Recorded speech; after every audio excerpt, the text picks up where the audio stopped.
If you are among the 53 million people in this country who are currently caregiving for a member of your family, Nancy Cogar is going to be talking straight to you this morning. She is an elder law attorney and a frequent guest on the show, so great to see you. Great to see you too, I was going to say a caregiver of an aging parent. I guess that isn't necessarily the case. Any type of caregiver, right? Right. I mean, spouse. It could be spouse. It could be an aunt, uncle, grandmother. There's just so many. Really, 1 in 5 Americans are involved in some kind of unpaid caregiving, and it's just going to keep increasing. Yes, because you were just sharing with me that the population's about to double in the 65 and older group. Just by 2030, and it's hard to believe that's 5 years from now. Right. 5 years.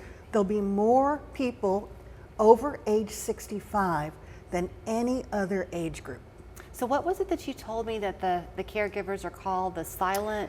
No, the invisible? They've been dubbed the invisibles because they're not earning money, but they're far from invisible to me because, you know, I'm meeting with these people. They want to know what they need to do to help their parents.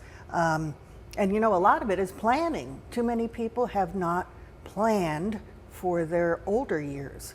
So, okay, let's bring that part of what you do then at your practice into this, because if you are, it's one thing if you're working a job, and many of them probably are, and then doing this caregiving after hours, so to speak. But burnout happens from that. Absolutely. And that, you know, this is National Caregiver Awareness Month. And as part of that, that's why I wanted to talk about that with you today, because caregiver burnout is a real issue.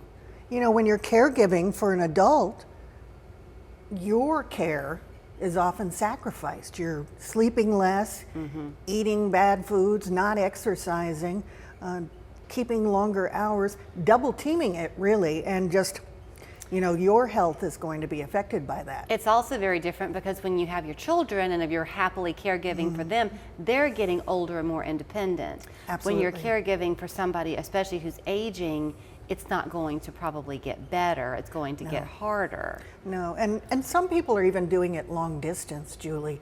I remember when my father was ill and had dementia, I had to fly back and forth to New York over and over and over again. And I talk to people all the time. They're faced with the same issues. It's just very stressful. All right, so you mentioned this lack of planning. That's not a finger wagging, it's just the fact that most of us are so busy we don't think to do the planning. Exactly. So how do you step in to help with that? Well, if they contact me, I would arrange to have a strategy session with them. I want to get to know them. I want to know their concerns, their circumstances, and then we talk about options. Have those options in place before things start to get worse, before someone loses their ability to make decisions, because then really the only alternative is to go to court and have a court-imposed conservatorship or something like that, and that is 10 times more expensive and cumbersome and stressful. So, okay, I'll just make up a hypothetical scenario and see where you could plug in here. Let's say that there's somebody watching today, and it's a 42-year-old woman who has quit her job to help take care of her mom. And she reached out to your office to say, look, can I bring to you kind of my mom's documents, what she has, and you can tell us what she's missing. Would that look like that? Absolutely, and I would want mom to come along too. Okay. Because it really, she is, you know, the one that's going to be making the documents. And there is some hesitation, I will say, from some of the baby boomers. They don't want to give up their independence, or they'll say, I already told my child what I want, but they need something, authorized and legal that they can enforce. Right. Because if they don't have that, that's the biggest problem. Right. Yeah, you were sharing with us last time you were here something about that so many people think that they're protected, but if you don't have, I think it's the original copy of your will. Yeah, if you don't have the original, you're in trouble. Oh yeah. Under Tennessee law, if you don't have the original, there's a presumption that you revoked it, that you tore it up. So make sure That's you know it. where that is, and it's under lock and key in some place where nobody can get it until they need it. Absolutely. Okay, now let's go back to that 42-year-old woman that I mentioned. She's quit her job. Yes. So you mentioned earlier about the loss of income.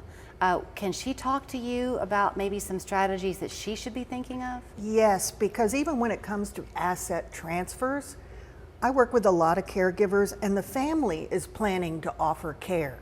So we can work on, in essence, a caregiver contract, or we can put that in a trust so that the assets are transferring, with the caregiving that is going to increase over time. Kind of like paying for your time retroactively in a way? Right. Okay, Yeah. or in Say there's arrears. a family house or something like that. Right. You want to keep mom in the house, you move in, you offer care. Maybe the house goes to you as a result of that. Right. So. I mean, I know it sounds a little bit harsh maybe, but they're important conversations to have. And Absolutely. I would say that if you're the adult child in this case who's doing the caregiving, your parent wants to help you.